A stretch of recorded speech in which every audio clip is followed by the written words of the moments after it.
discuss কৰিবলৈ লৈছো Exo আৰু এন্ডো আইসোমাৰিজম এণ্ড ডাইল চেল্ডাৰ ৰিয়েকশ্যনছ গতিকে এটা বিক্ৰিয়া লৈছো বিক্ৰিয়াটো ডাইল চেল্ডাৰ ৰিয়েকশ্যনক বুজাবৰ কাৰণে এটো যথেষ্ট গতিকে তোমালোকে হয়তো অলৰেডি এটুত আইডিয়া পাইছাই যে এটো কি ধৰণে কৰা যায় গতিকে এই ধৰণে আমি ইয়াত ডবল বন্ড দুটা থকা কম্পাউণ্ড এটাক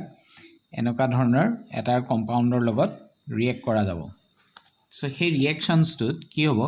ইয়াত যি দুটা ইলেক্ট্ৰনছ থাকিব এটা যদি ইয়ালে যাব এটা এই জায়গাত আহিব এটা ঠিক একেদৰে ইয়াত আহি গলে এটা ইয়াত আহিলে ঠিক একেদৰে ই যদি ইয়াত যায় আনাদাৰ ইলেক্ট্ৰন ইয়ালে আহিব যাৰ কাৰণে আমি এটা নতুন বন্ড পাম সেই বন্ডাল হল গৈ ইয়াত ডবল বন্ড আহিল আৰু ইয়াত যিখিনি ডবল বন্ড আছিল সেই ডবল বন্ডাল এতিয়া সিঙ্গল বন্ড হ'ব যিডাল এডাল আহি গল এডাল নতুন বন্ড এডাল নতুন বন্ড যেটো দুটা সিগমা বন্ড পালো আৰু এটা পাই বন্ড পালো তাৰ মানে ইয়াত পাই বন্ডৰ এক্সপেন্সত দুডাল সিগমা বন্ড এডাল পাই বন্ড আমি পাম এটা ডাইল চেল্ডাৰ প্ৰডাক্টত আমি স্পেসিফিকলি ডিসকাস কৰিবলৈ লৈছো কি কেতিয়া আমি এক্সো কম কেতিয়া আমি এন্ডো কম আৰু কি কাৰণত আমাৰ এইবিলাক ফৰ্ম হ'ব পাৰে যদি আমি ইয়াৰ অৰবিটেল বা এই ধৰণৰ আমি ধৰি ললো ইয়াত এটা আৰ গ্ৰুপ লাগি আছে যদি আৰ লাগি থাকে তেতিয়াহলে এইখিনিত আৰটো হয় এনেকে থাকিব তাৰ মানে ব্যাক অফ দা প্লেন থাকিব পাৰে নাইবা টুৱাৰ্ডছ ইয়ৰ আই থাকিব পাৰে যদি আমি এই কম্পাউণ্ড দুটাক এই ধৰণে লিখো তেতিয়াহলে আমি ইয়াত দুটা কম্পাউণ্ড আমি পালো এই দুটা এটুক যদি মই এক্সো বুলি কওঁ এটু কিন্তু হৈ যাব এন্ডো কিন্তু এই গুটেই কথাটো বুজি পাবৰ কাৰণে আমি অৰবিটেল সিমেট্ৰিটোক আমি আনিব লাগিব বা অৰবিটেল সিমেট্ৰিক আমি কি ধৰণৰ হয় হেতখিনি আমি চাব লাগিব গতিকে প্ৰথম চাও ডাইনত আকিবৰ কাৰণে মই এটুক এই ধৰণে আমি ইউজ কৰিলো ইয়াত লোভ গিটা পাই বন্ডৰ লোভ গিটাক আমি ড্ৰ কৰিছো এই ধৰণে সো এইগিটা হৈ গল আমাৰ লোভ গিটাত যদি আমি highest occupied molecular orbital choose কৰো ইয়াত তেতিয়াহলে এটো হৈ গল এনেকুৱা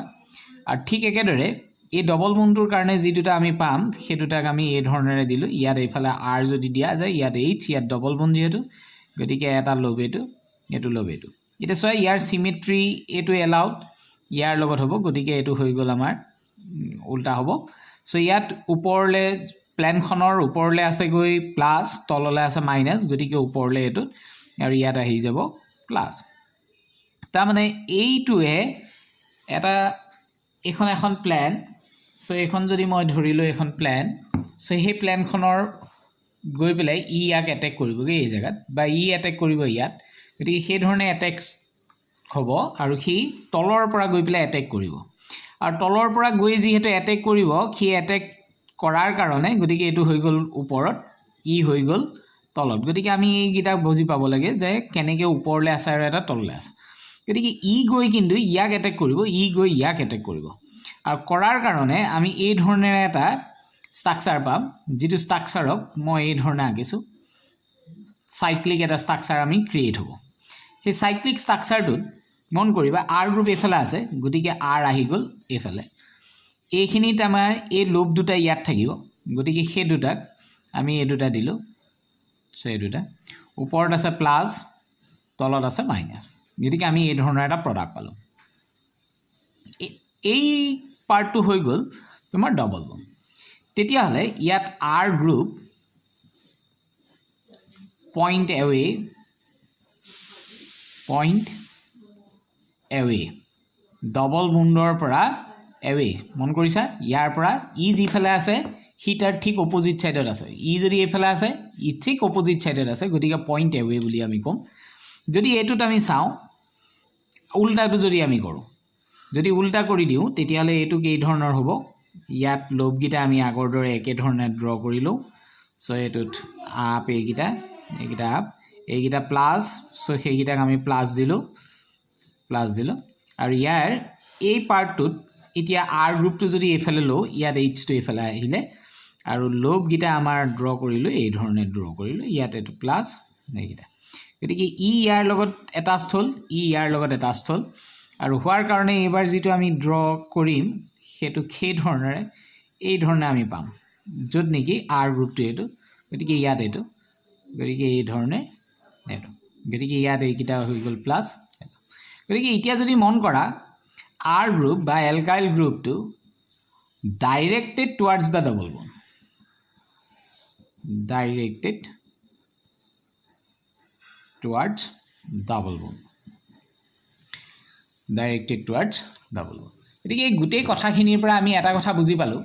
যে যদি ইয়াত হয় তেতিয়া R গ্ৰুপটো ডবল বণ্ডডালৰ এৱে হ'ব আৰু যদি এইটো হয় তেতিয়াহ'লে ডাবল বণ্ডটো directed towards the double bond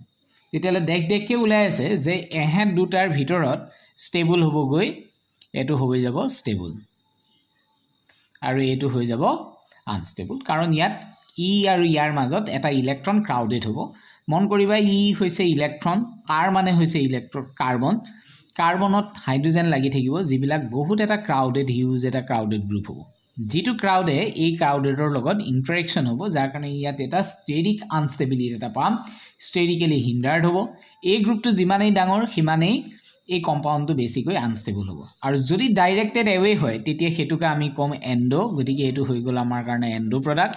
আৰু ঠিক একেদৰে এইটো হৈ গ'ল আমাৰ কাৰণে এক্সো প্ৰডাক্ট গতিকে আমি এক্সো আৰু এণ্ডো সেইটোনে আমি ডিষ্টিংগুইছ কৰিম আৰু জানিবা যে এক্সো কম্পাউণ্ড সদায় বেছি ষ্টেবল আৰু এণ্ডো কম্পাউণ্ড সদায় আনষ্টেবল হোৱাৰ কাৰণটো হৈছে কি যে এলকাইল গ্ৰুপ বা যিবিলাক এটাচ গ্ৰুপ থাকিব সেই গ্ৰুপটোৱে ডবল বণ্ডৰ লগত এটা ষ্টেৰিকেলি হিণ্ডাৰ্ড এটা ক্ৰাউডিং কৰিব যিটো ক্ৰাউডেড যিটো ইফেক্ট হ'ব সেইটো কাৰণে তাৰ এনাৰ্জি হাই হ'ব আৰু ঠিক একেদৰে সি আমাক কম্পাউণ্ডটোক আনষ্টেবিলাইজ কৰিব